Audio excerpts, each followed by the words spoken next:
이 시간 다 같이 기도하심으로써 주일 3부 예배 주님 앞에 드리도록 하시겠습니다. 사랑의 은혜가 충만하신 여호와 하나님 아버지, 너무나도 감사드립니다. 이렇게 저희들이 한 곳에 모일 수 없지만 각 처소에서 오늘도 여김없이 주님께 찬양드리며 주님께 기도드리며 주님의 귀한 말씀을 저희들이 묵상할 수 있도록 모든 환경과 여건을 조성해 주신 것 너무나도 감사합니다. 여호와 하나님, 이 시간에 우리가 연약함을 고백합니다. 결코 하나님의 위로함이 없이는 저희가 단 하루도 살아갈 수 없음을 이 시간에도 고백하오니, 하나님 예배를 통하여서 하늘로부터 내려지는 하나님의 신실한 그 위로함이 우리들에게 가득 차고 넘칠 수 있도록 은혜 내려 주옵소서. 하나님, 여호와만이 나의 반석이시고 하나님만이 나의 구원이심을 이 시간에도 고백합니다. 우리가 그 하나님의 은혜 가운데 늘 항상 거할 수 있도록 하나님 인도하여 주시옵소서. 예배의 시종을 주님께 의탁드리옵고 예수 그리스도의 이름으로 기도드렸습니다. 아멘. 나의 영혼이 잠잠히 하나님만 바라며 다 같이 찬양하시겠습니다.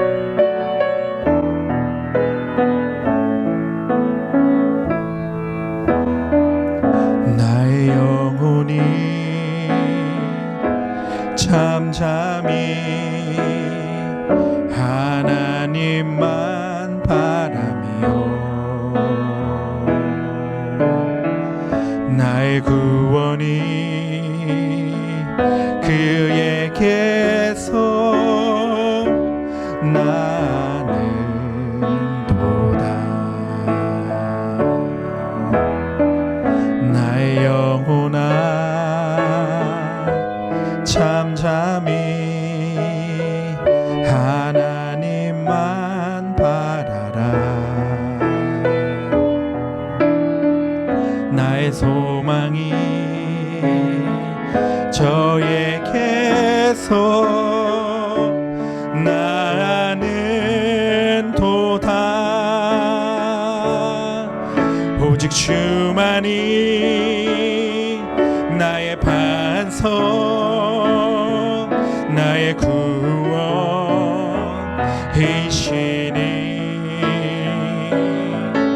오직 주만이 나의 산성, 내가 요동치 아니하리. 나의 영혼아, 나의 영혼이 잠잠히 하나님만 바라며 나의 구원이 그에게서 나는 도다. 나의 영혼아 잠잠히 하나님만 바라라. 나의 소망이 저에게서 나는 도다. 오직 주만이 나의 반석, 나의 구원이시니.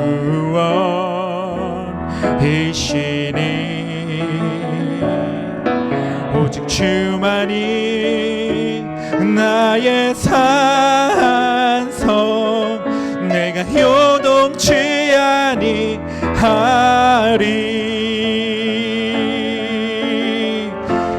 나의 구원, 나의 영광 하나님께 있으니. 내 힘의 반석과 피난처 되시네.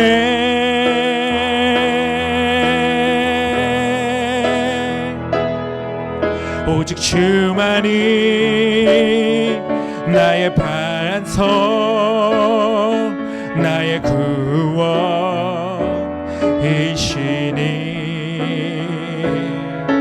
오직 주만이 나의 산성, 내가 요동치 아니하리, 내가 요동치 아니하리.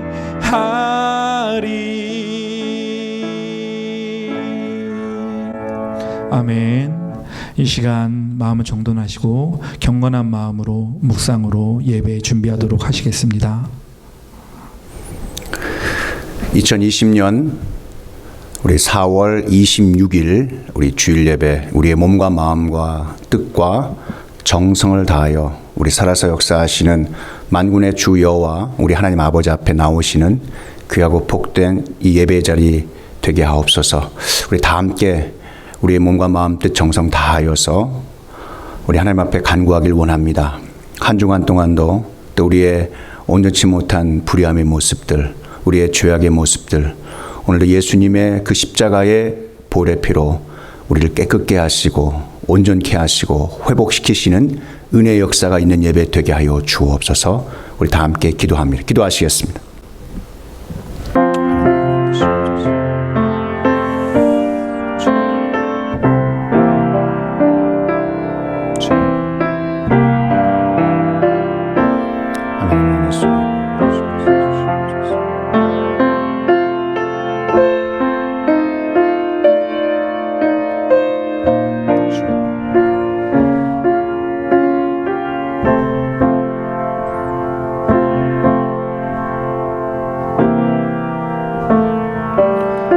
하나님은 우리의 피난처시요 힘이시니 환난 중에 만날 큰 도움이시니라. 아멘.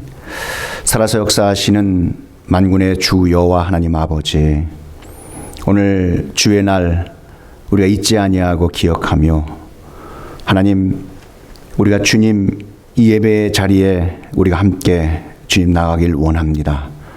오늘 이 시간 우리 각 심령 속에 임재하시고 함께 하셔서 이 한 주간 동안에 우리의 온전치 못한 우리의 불의함의 모습이 있습니까? 우리의 인생 속에 하나님 앞에 온전치 못한 죄악의 모습이 있습니까? 다 십자가 발 앞에 자복하고 회개하며 주 앞에 나오는 심령마다 하나님은 미쁘셔서 우리의 죄를 자복하는 자에게 우리의 죄를 예수님의 십자가의 보혈의 피로 깨끗게 하시는 그 은혜가 우리 가운데 임할 줄 믿사오니, 하나님 오늘 예배를 통하여 우리 한 심령이 하나님 아버지 앞에 온전히 예배하는 자의 모습으로 변화되게 하시고, 신령과 진정으로 드려진 예배를 통하여 오직 하나님만 영광 받아 주시옵소서. 하나님께서 한 심령 교회 함께 하시고 인도하셔서 오늘 이 시간 이 예배가 하나님께는 큰 기쁨과 또 우리에게는 말씀으로 말미암아 큰 소망과 은혜가 넘쳐나는 귀하고 복된 예배 되게 하여 주옵소서. 모든 것 주께 의탁하옵고 오늘로 살아서 역사하시는 우리 구주 예수 그리스도를 받들어 기도하옵나이다. 아멘. 전능하사 천지를 만드신 하나님 아버지를 내가 믿사오며 그 외아들 우리 주 예수 그리스도를 믿사오니, 이는 성령으로 잉태하사 동정녀 마리아에게 나시고 본디오 빌라도에게 고난을 받으사 십자가에 못 박혀 죽으시고 장사한 지 사흘 만에 죽은 자 가운데서 다시 살아나시며 하늘에 오르사 전능하신 하나님 우편에 앉아 계시다가 저희로서 산 자와 죽은 자를 심판하러 오시리라. 성령을 믿사오며 거룩한 공예와 성도가 서로 교통하는 것과 죄를 사하여 주시는 것과 몸이 다시 사는 것과 영원히 사는 것을 믿사옵나이다. 아멘. 이 시간 우리 찬송가 20장 1절과 4절 우리 함께 찬양하시겠습니다.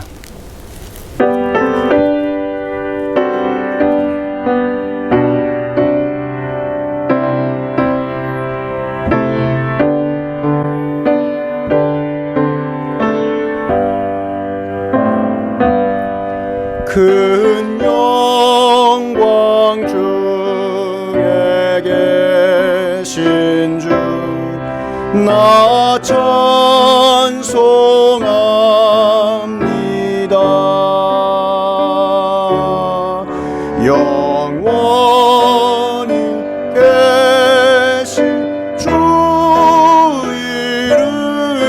나 찬송합니다.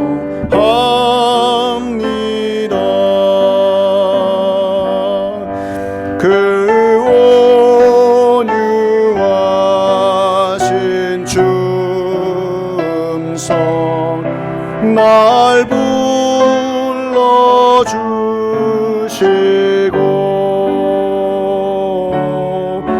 그 품에 품어주시니 나 찬송합니다.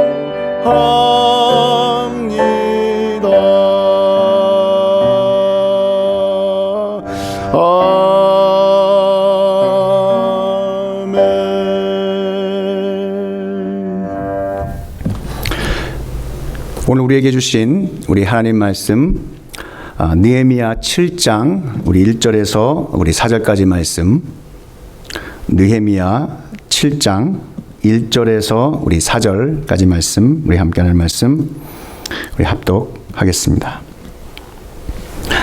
성벽이 건축됨에 문짝을 달고 문지기와 노래하는 자들과 레위 사람들을 세운 후에 내 아우 하나니와 영문의 관원 하나냐가 함께 예루살렘을 다스리게 하였는데, 하나냐는 충성스러운 사람이요 하나님을 경외함이 무리 중에서 뛰어난 자라.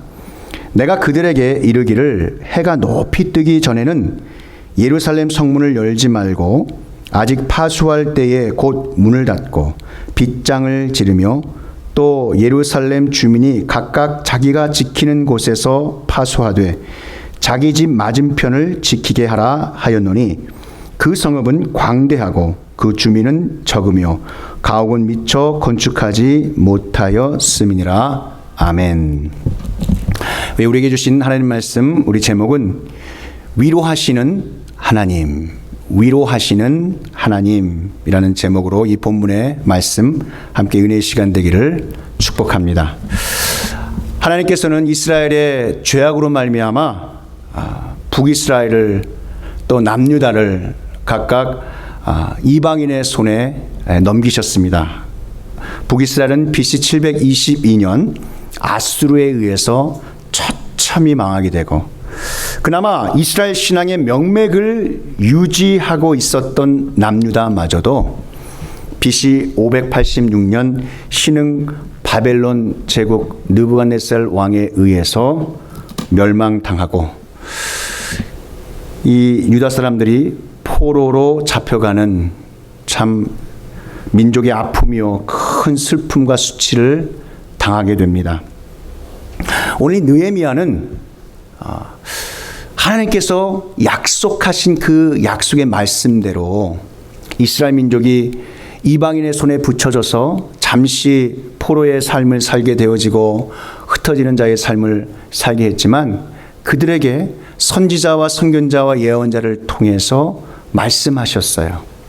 내가 다시 너희들을 약속의 땅으로 돌이켜 오게 하겠노라. 포로 1세대들은 그 말씀을 붙들었습니다. 그래서 그 어려운 노예 생활 속에서도 그들은 그나마 견뎌낼 수 있는 믿음이 있었습니다. 그러나 세월이 흘러 그들도 자리를 잡게 되어지고, 거기에서 태어난 포로 2세대들은 사실 그렇게 강한 믿음의 소유자들이 될 수는 없었습니다. 하나님께서는 약속하신 대로 스룹바벨을 통해서, 학사 에스라를 통해서 1차, 2차 바벨론 포로에서 하나님이 약속의 땅으로 귀환을 시키셨어요. 오늘은 그 세 번째 느헤미야라고 하는 인물을 통해서 하나님께서 약속의 땅으로 또 이스라엘 민족을 인도하시고 영도하시는 은혜의 말씀입니다. 사실 느헤미야라고 하는 인물은 하나님의 약속의 땅인 가나안 땅에서 태어나진 않았습니다.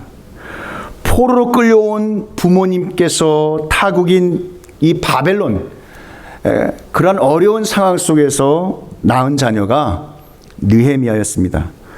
오히려 느헤미야는 바벨론의 문명, 페르시아의 문화에 아주 익숙하고 잘 먹고 잘 살 수 있는 그러한 여건이 충분히 갖춰진 그러한 세대라고 보면 되겠습니다. 근데 이 느헤미야는요, 급기야는 포로 2세대였지만 꽤나 성공한 인물이 되었습니다. 바로 아닥사스다 왕의 술관원장, 지금으로 말하면 대통령 경호실장 겸 비서 겸 아주 막강한 권세와 권력을 누릴 수 있는 출세한 이 유대인 포로 2세, 정말 출세도 아주 출세한 그런 사람이 되었습니다. 그런 느헤미야가 말로만 듣던 부모님의 고향이자 하나님께서 이스라엘에게 주신 이 적과 꿀이는 약속의 땅, 가나안 땅, 그의 마더랜드, 그 부모님의 고향 땅, 그 어려운 상황의 소식을 전해 들었습니다. 그 말을 전해 듣고 느헤미야는 하나님 앞에 눈물 뿌려 금식하며 기도합니다. 급기야 왕에게 그 무너진 성전과 성벽을 수축하는 일을 자신이 직접 가서 일하게 해달라고 간절히 요청합니다. 결국 아닥사스다 왕은 그 일을 허락하지요. 이것이야말로 만국의 한을 품고 산 1세대 유대인들, 느헤미야의 부모 세대들이 얼마나 간절히 소망하고 이루고 싶었던 일이었겠습니까? 느헤미야는 그 모습을 본 거예요. 사실 느헤미야는 이스라엘 땅에 갈 이유가 전혀 아무것도 그런 갈 이유가 없는 사람입니다. 그냥 지내도 남부럽지 않게 살 수 있고요. 떵떵거리며 살 수 있습니다. 떵떵거리며 사는 것뿐만 아니라 자신의 권세와 부를 누리며 살 수 있는 성공한 인물이었습니다. 그러나 오늘 이 본문에 보게 되면 그 모든 편리함과 편안한 삶, 명예롭고 영화로운 삶을 뒤로 한 채 한 번도 살아보지 또 못하고 가보지도 않은 그 부모님의 고향의 땅, 가나안 땅, 하나님의 약속의 땅을 향하여 나갑니다. 이거 어찌된 일일까요? 도대체 느헤미야에게 무슨 일이 있었던 거겠습니까? 우린 그 이유를 느헤미야라고 하는 그 이름에서 우리가 찾아볼 수 있습니다. 그의 부모님은 그의 이름을 느헤미야라고 지었습니다. 이 히브리어는 원래 모음이 없습니다. 모음 없이 자음만으로 이루어진 것이 사실 고대 히브리어입니다. 이 자음만을 가지고도 충분히 의미 전달이 되었습니다. 그 자음 하나하나 느헤마야, 느헤미야라고 하는 그 이름을 분석해 보면 이러한 뜻이 있습니다. 물 밖으로 나와 숨을 헐떡거리며 죽어가는 물고기가 하나님의 손에 들려 그 물고기가 살던 물로 하나님께서 돌려 놓아주신다. 그 말 자체, 그 느헤미야라는 자음 하나하나 히브리어의 말을 풀이해 보면 바로 이러한 뜻이 있습니다. 이러한 문자적인 뜻을 지니고 있고요. 이것을 의역해서 느헤미야라고 하는 이 이름의 뜻을 하나님께서 위로하셨다, 이렇게 의역하고 있습니다. 일반적으로 사실 우리가 위로라고 한다면 그 어려운 당한 사람들에게 따스한 말이나 행동으로 그들의 괴로움을 달래주거나 그 슬픔을 함께 공유하고 나누는 것을 우리는 위로라고 하지 않습니까? 그런데 하나님의 위로는 우리가 생각하고 우리가 하는 위로와는 다른 차원이에요. 영적으로 이 하나님의 위로, 하나님의 위로하심이라고 하는 것을 우리가 풀이해 보면 하나님의 손길, 즉 하나님의 도움의 손길을 통해 마치 물고기가 있어야 할 자리인 물에 다시 놓여 드리는 그 상태, 즉 그리스도인으로서 직분자로서 있어야 될 그 자리, 그 자리를 다시 회복하는 그곳에 하나님의 도우심이 바로 하나님의 위로하심이라는 것입니다. 바로 느헤미야의 이름은 그의 사명이기도 했습니다. 이스라엘이 있어야 할 자리는 바벨론 땅, 페르시아가 점령한 땅이 아니었습니다. 바로 이스라엘이 있어야 할 자리는 하나님께서 약속하신 젖과 꿀이 흐르는 가나안 땅이었습니다. 바로 그 자리로 되돌리시는 하나님, 그 하나님으로부터 그 일에 쓰임받는 사람 느헤미야. 오늘 이 느헤미야라고 하는 이 인물, 이 본문을 통해서 정말 하나님께서 하나님의 사랑하는 자, 그 뜻대로 부르심을 입은 자들, 택함받은 하나님의 백성들을 어떻게 하나님께서 위로하시는가, 이 부분을 우리가 이 본문을 통하여 함께 은혜 나누기를 원합니다. 하나님은 성경의 역사의 흐름 속에서 하나님의 사람을 일으키십니다. 그리고 하나님의 그 섭리의 일을 그 일으켜 세우신 한 사람 한 사람을 통하여 이루어 가시는 분이 바로 전능하신 하나님 아버지십니다. 오늘 이러한 하나님의 사람을 통해 죄로 인해 만국의 한을 가지고 타국으로 끌려가 노예로서 노역의 삶을 살고 있었던 그 하나님의 백성 이스라엘을 하나님의 선견자 선자를 통한 예언의 말씀을 성취하시는, 치료하시는 하나님을 오늘 저와 여러분이 이 말씀을 통해 만나시기를 축복합니다. 우여곡절 끝에 느헤미야는 예루살렘으로 옵니다. 참 예루살렘 오기까지 힘들었습니다. 그 주변에는 여러 민족들이 얼마나 이스라엘 민족을 회방하고 모함하고 방해했는지 모릅니다. 그러나 하나님의 일에는 반드시 그러한 회방과 방해와 어려움이 있는 것입니다. 왜 그럴까요? 어둠의 권세는 하나님의 섭리 역사가 잘 이루어지는 것을 그들의 눈으로 볼 수가 없기 때문에 그렇습니다. 그래서 그렇게 여러 경로를 통해서 느헤미야의 모든 그러한 사역들을 방해하고 중단시키려고 하는 외부의 그러한 모습들이 있었습니다. 그 모든 것을 다 하나님께서 승리케 하시고 잠잠케 하시고 느헤미야가 예루살렘에 입성하여서 그가 약 52일 만에 예루살렘의 성벽을 완공하는 대단한 하나님의 그 일들을 성취해냅니다. 그리고 나서 그가 추진한 것이 뭐냐면 신앙개혁의 모습으로 나아갑니다. 오늘 읽은 본문이 바로 그 말씀에 해당합니다. 7장 1절에 보면 성벽이 건축됨에 그 넓고 넓은 그 황폐한 이스라엘 땅에 그 예루살렘에 성벽을 어마어마하게 크게 졌습니다. 재료가 남아서도 아니에요. 아무튼 그렇게 크게 있습니다. 사실 수르바벨이나 학사 에스라나 느헤미야 그 같이 올라간 이스라엘 민족은 거의 6만 명, 잘해야 7만 명이 되지 않습니다. 그 적은 무리인데 예루살렘 그 성벽을 엄청나게 크게 짓는 또 느헤미야의 모습을 볼 수 있습니다. 그렇게 성벽 건축 후에 첫 번째로 그가 한 일은 축제를 하고 또 마을 사람들과 또 여러 주변의 이방 사람들을 불러 모아서 봤지, 너희들이 이렇게도 나는 이런 일을 해낼 수 있는 이러한 권세 있는 사람이야, 힘 있는 권력자야, 이렇게 자신의 힘과 권세를 자랑하지 않았습니다. 오히려 그는 성벽이 건축됨에 문짝을 달고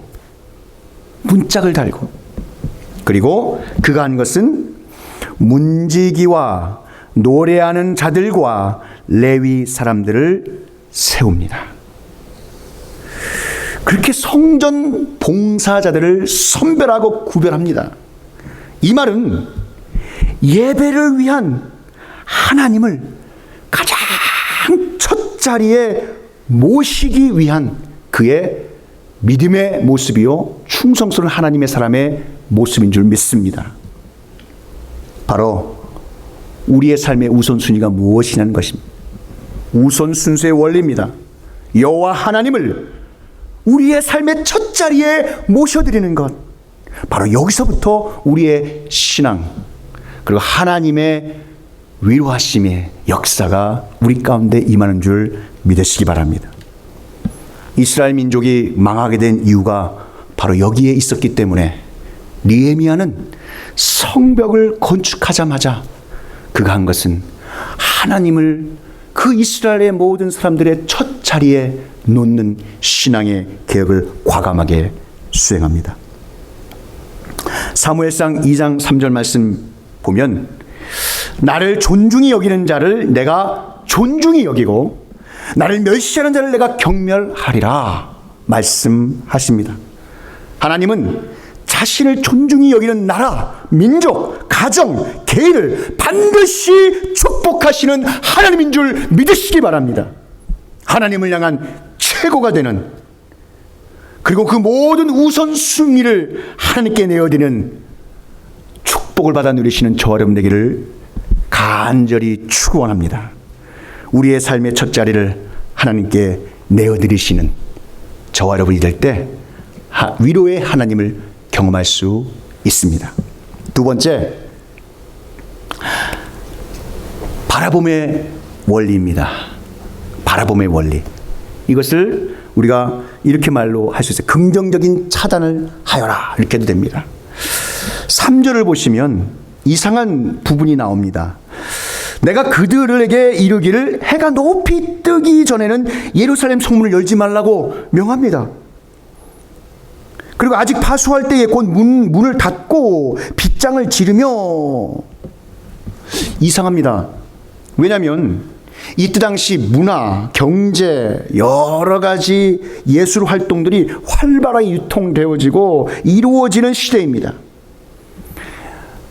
그 나라 어떤 도성이 발전되기 위해서는 새벽부터 문을 열고 밤중까지 문을 열어놓고 외부의 사람들과의 교류와 교통을 통해서, 상업을 통해서 그 나라, 민족, 또 그 성이 발전되게 되는 것입니다. 그런데 느헤미야는 일반적인 당시의 상식과는 동떨어지게 일찍 열어야 할 문을 해가 중천에 떠서야 열라라고 명하고 있습니다. 이것이 과연 무엇을 의미하는 것이겠습니까? 우리의 인생은 무엇을 바라보느냐에 많이 좌지우지가 됩니다. 무엇을 바라보느냐? 우리가 많이 바라본 그것이 결국 우리 안에 들어와 역사하기 때문에 그렇습니다. 그것이 바라봄의 능력입니다. 하나님께서 믿음의 조상 아브라함에게 쓰신 그러한 믿음의 방식도 바라봄이었습니다. 사실 하나님의 말씀 외에는 아무것도 알 수도 볼 수도 없는 상황이 아브라함의 모습 아니었습니까? 하나님께서 어느 날 아브라함을 이끄시고 내려가셔서 야, 저 하늘을 바라보라. 저 수많은 별과 같이 너의 민족을 저렇게 만들겠다. 바다의 모래를 봐라. 이와 같이 내 자손이 셀 수 없을 만큼 번성케 하시겠다 약속하셨습니다. 그래서 아브라함은 절망의 밤이 찾아올 때마다 하늘의 별을 바라봅니다. 그렇지. 저 별을 바라보면서 하나님께서 저 수많은 별과 같이 내 민족을 번성케 하신다고 말씀하셨어요. 낮과 같은 장렬한 태양과 같은 고통과 고생스러움이 임할 때마다 그는 바다의 모래를 보며 하나님의 약속의 말씀을 되새길 수 있었습니다. 바로 그것이 바라봄의 법칙인 것입니다. 그 바라봄에는 생명력이 약동합니다. 왜 해가 중천에 떠서야만 성문을 열라고 했겠습니까? 그것은 이스라엘 민족이 망한 이후에 예루살렘 성전에서 한 번도 지내지 못한 상번제, 이 상번제는 날마다 드려지는 예배입니다. 제사입니다. 아침에 드리고 저녁에 드립니다. 그 상번제를 드리기 위해서, 그 상번제 때문에 해가 중천에 떠서야 성의 문을 열라는 것입니다. 예배는 누구를 위한 것입니까? 하나님을 위한 것입니다. 먼저 하나님을 바라보는 것으로 충만해질 때 바로 거기에서 생명력이 약동하는 줄 믿으시기 바랍니다. 하나님과의 관계 속에서 그 바라봄을 통해서 하나님으로 내 삶이 충만해졌을 때 하나님께서 우리의 삶을 반드시 책임져 주시고 지도해 주시겠다고 말씀은 계속적으로 우리에게 말씀하고 있는 것입니다. 해가 중천에 뜰 때까지 문을 닫고 하나님께 드려지는 예배, 그 하나님을 바라봄, 반드시 하나님께서 너와 내 가정과 너의 민족과 국가를 책임져 주십니다. 믿으시는 저와 여러분 되기를 축복합니다. 모세를 통해서 애굽 땅의 비하이롯 지역에 이르게 됩니다. 앞에는 홍해가, 뒤로는 애굽 군대가, 좌우엔 절벽 같은 계곡을 만났을 때 이스라엘 민족은 하나님을 원망하기 시작합니다. 그리고 좌절하죠. 그때 모세는 이스라엘 민족에게 선포합니다. 너희는 가만히 있어 오늘날 여호와 하나님의 행하실 구원을 바라보라. 바라봄의 능력입니다. 우리의 시선을 바꾸라는 것입니다. 문제를 향하여 하나님을, 문제에서 하나님에게, 하나님을 대하지 않고 하루를 보낸 시간이 있습니까? 바로 그것은 패배한 시간입니다. 하나님을 대하지 않고 살아온 인생입니까? 그것은 실패한 인생입니다. 하나님의 대면하는 시간을 충분히 가지십시오. 그러면 우리 인생의 현장을 하나님께서 책임져 주실 줄 믿으시기 바랍니다. 세상을 향하여 또한 우리에게 거룩한 차단이 필요할 때입니다. 세 번째, 이 예루살렘은 당시 굉장한 황무지였습니다. 현실적으로는 이스라엘 사람들이 많이 없었어요. 스룹바벨을 통해서 1차 바벨론 포로 귀환을 할 때 4만 9천여 명, 약 5만 명도 안 되는 사람들이 올라갔습니다. 그리고 학사에스라는 1775명, 어라운드 한 2천 명이라고 우리가 잡아봤을 때 그렇게 많은 숫자가 되지 않습니다. 그리고 느헤미야는 사실 그렇게 많은 숫자가 올라가지 못했습니다. 어찌된 일입니까?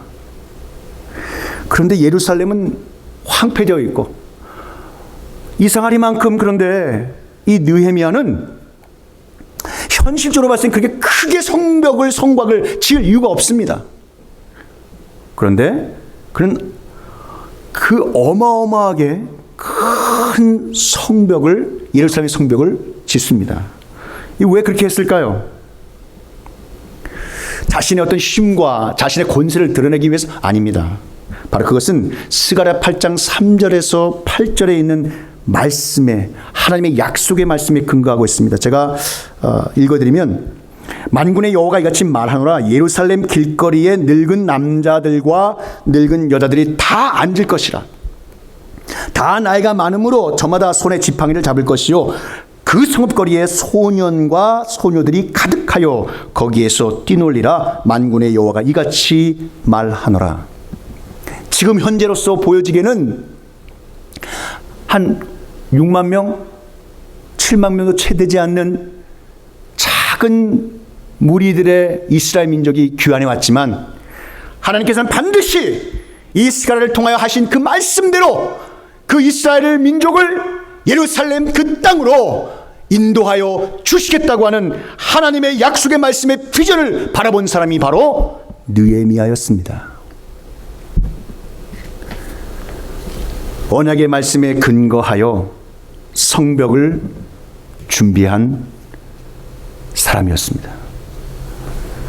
언약의 말씀을 근거로 하여 그 성벽의 사이즈를 정한 사람, 느헤미야입니다. 이것이 비전의 사람의 모습입니다. 또한 이것이 느헤미야가 하나님을 사랑하는 방식이었습니다.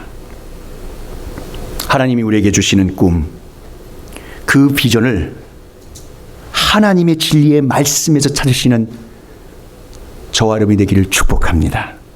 언약의 말씀에 따라 오늘을 결정하시고 언약의 말씀을 따라 오늘을 행하시는 하나님의 사람에게 세상이 감당할 수 없는 하나님의 놀라우신 뜻을 이루어 주실 줄 믿습니다.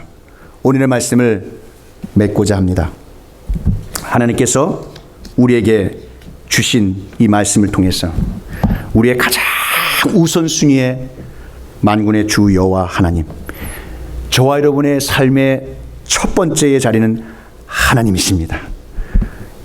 그렇게 위로하시는 하나님의 모습으로 쓰임받은 예레미야는 바로 그러한 행동으로 문지기와 노래하는 자와 레위 사람들을 먼저, 즉 예배하는 자들을 먼저 세우는, 바로 나는 하나님이 첫 번째임을 선포하였습니다.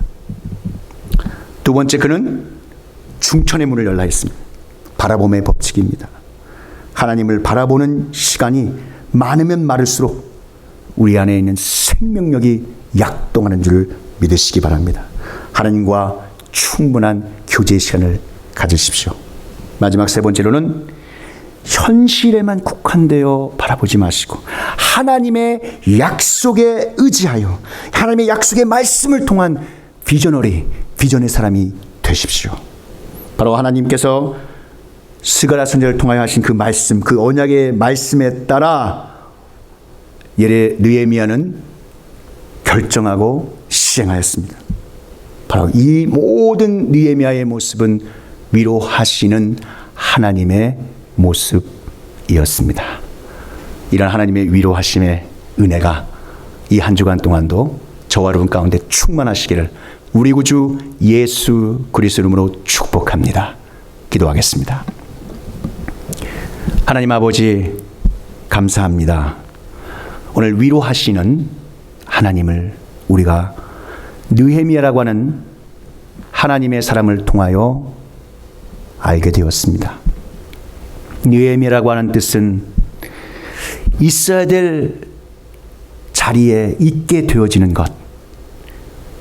물고기가 물 밖에 나와 헐떡거리며 죽어가고 있을 때 하나님의 손이 그 물고기를 잡아 다시 물로 놓아놓는 그것이 바로 예레미야의 이름의 문자적인 뜻이요, 바로 그것이 의역하면 하나님이 위로하셨다라는 이름을 갖고 있는 느헤미야를 통하여 위로하시는 하나님을 이스라엘 민족은 경험하게 되었습니다.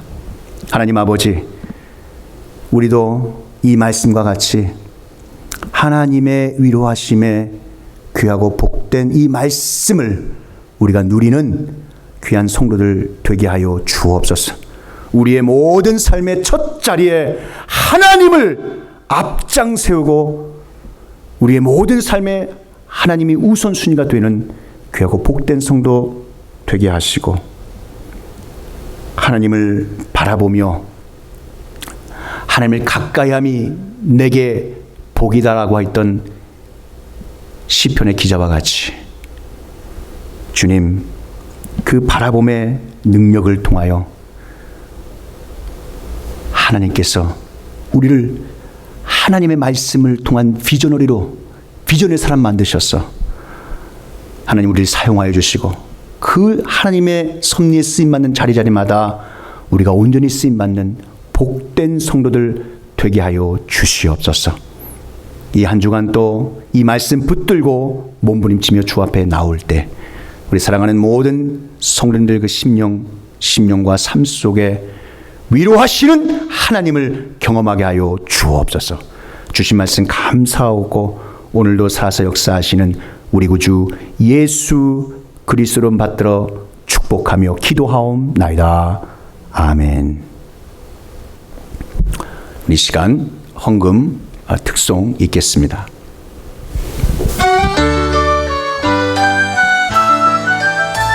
나의 노래가 되시는 하나님은 내가 종일토록 찬양함은 그가 나를 사랑하시기 때문에, 나를 사랑하시기 때문에. 나의 노래가 되시는 하나님은 내가 종일토록 찬양함은 그가 나를 사랑하시기 때문에, 나를 사랑하시기 때문에 내가 그를 먼저 사랑한 건 아니요 나를 그가 먼저 사랑하시고 그의 사랑은 영원토록 변치 않아서 나를 사랑하시니 내가 가장 좋은 것으로 그에게 드리고 싶어라.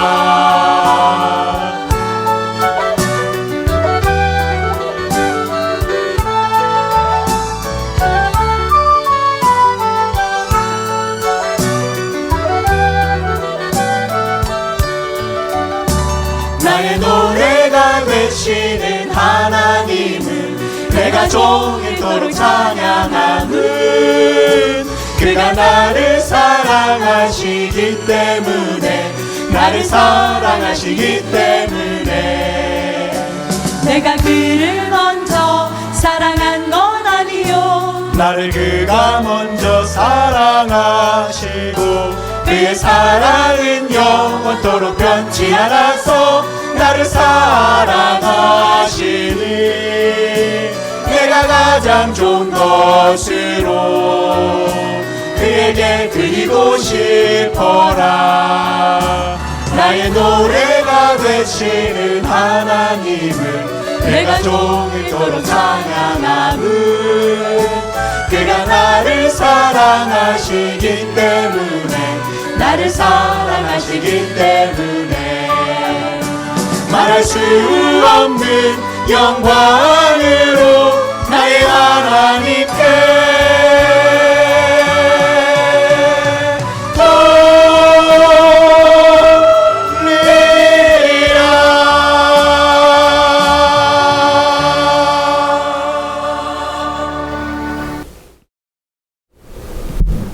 다 함께 우리 봉헌기도 올리겠습니다. 하나님 아버지 감사합니다. 오늘 이 시간 우리의 삶 속에 날마다 역사하시고 개입하시고 느헤미야와 같은 하나님의 사람을 세우셔서 치료하시는 위로의 하나님을 만나는 귀하고 복된 우리들의 삶이 되길 원합니다. 여호와 하나님 아버지, 우리 각자가 우리의 삶의 최우선순위로 하나님을 삼게 하시고 하나님을 바라보게 하시고 하나님과의 깊은 관계를 통하여 하나님을 가까이함이 내게 복이라고 하는 그 말씀이 우리의 삶에 충만한 자의 삶으로 하나님 살아내는 귀하고 복된 성도 되게 하여 주옵소서. 오늘도 주님의 귀한 손길을 통하여 드려지는 손길마다 하나님께서 그 손길을 통하여 역사해 주시고 그 손길이 닿는 곳곳마다 하나님 나라의 영광이 드러나게 하시고 하나님 나라가 확장되게 하시며 그 손길에 많은 은혜의 열매를 맺는 귀하고 복된 손길이 되게 하여 주시옵소서. 주님, 이 연물이 하나님께는 기쁨이 되게 하시고 우리의 삶에 하나님의 나라가 확장되는 데 귀하게 쓰임받는 복된 헌물 되게 하옵소서. 주신 것 감사하고 오늘로 살아서 역사하시는 우리 구주 예수 그리스도를 받들어 축복하며 기도하옵나이다. 아멘. 이 시간 광고 말씀 읽겠습니다. 광고 말씀 드리겠습니다. 첫 번째 광고입니다. 새생명 장로교회는 지난 한 달여 동안 자가격리 수준에 준하는 절제의 삶을 실천하고 있습니다. 그럼에도 아직 진정되지 않고 있는 코로나 바이러스의 확산세로 인해 적어도 노스캐롤라이나 주지사의 권고에 따라 5월 8일까지는 주일 예배를 온라인으로 통해 드리게 됩니다. 하루속히 하나님께서 코로나 바이러스 19 감염병 위기에서부터 이 땅을 치유하고 회복시키셔서 은혜로운 믿음 생활을 위한 환경이 조성될 수 있도록 모두 다 같이 기도해 주시기 바랍니다. 두 번째 광고입니다. 코로나19 감염병 위기 앞에서 무릎 꿇어 교회 마룻바닥을 눈물로 적시던 믿음의 선진들과 같이 간절한 마음으로 기도의 자리로 나아가시길 바랍니다. 5월 8일까지는 주중 새벽 기도회를 제외한 수요 예배와 금요 기도회는 각자 가정에서 기도의 시간으로 가지시길 바랍니다. 새벽 기도회는 월요일서부터 토요일 오전 6시 30분에 있습니다. 세 번째 광고입니다. 주일 온라인 예배 이후 헌금 봉헌은 다음과 같은 방법으로 봉헌해 주시면 감사하겠습니다. 주중 교회 주소로 우편으로 보내주시면 됩니다. 또한 직접 교회 우편통에 넣어주시면 됩니다. 또는 새벽 기도회 때 본당 헌금대 위에 올려놓으시면 됩니다. 감사합니다. 다 함께 우리 자리에 일어나셔서 찬송가 546장 우리 1절과 4절 찬양하시겠습니다.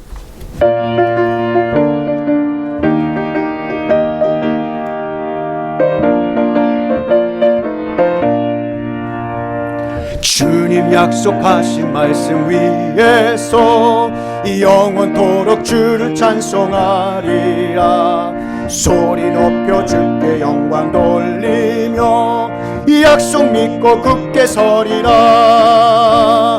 굳게 서리 영원하신 말씀 위에 굳게 서리 굳게 서리 그 말씀 위에 굳게 서리라.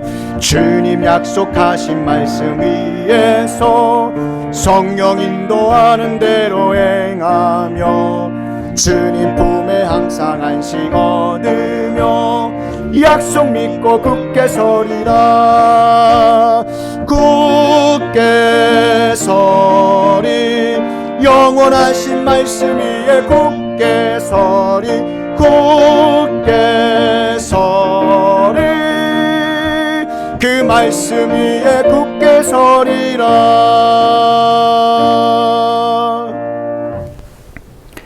지금은 우리 구주 예수 그리스도의 구속의 은혜와 만극하신 하나님 아버지의 그 크신 무한하신 사랑하심과 성령 하나님의 감화 감동 위로교통 충만케 하심이 오늘 머리 숙여 예배드린 사랑하는 새생명재단의 모든 성도님들과 하나님의 진리의 말씀이 선포되는 곳곳마다 이제로부터 영원히 함께 있을지어다.